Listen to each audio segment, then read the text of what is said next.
Bueno, eso espero.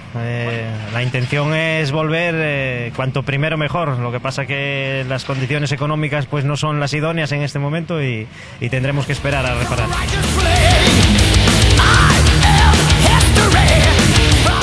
Bueno, fue una coincidencia. Siempre lo digo, que fue como un puntazo, un calentón.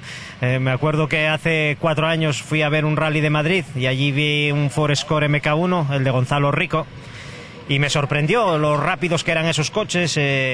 No sé, yo no tenía idea de que un coche tan antiguo, tan viejo, podía ir tan rápido y ser tan espectacular.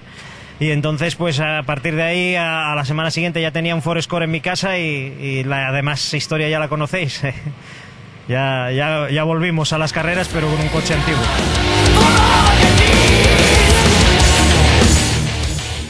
Bien, me encuentro muy a gusto. Es una experiencia. Yo empecé en los rallies de copiloto y ahora pues es diferente. Me gusta mucho la experiencia porque Manuel es un debutante, como todos sabéis, debutó el año pasado. Entonces pues yo intento transmitirle lo poco que sé y se va apreciando la evolución que tiene. Entonces yo pues me siento muy a gusto y es una cosa muy enriquecedora.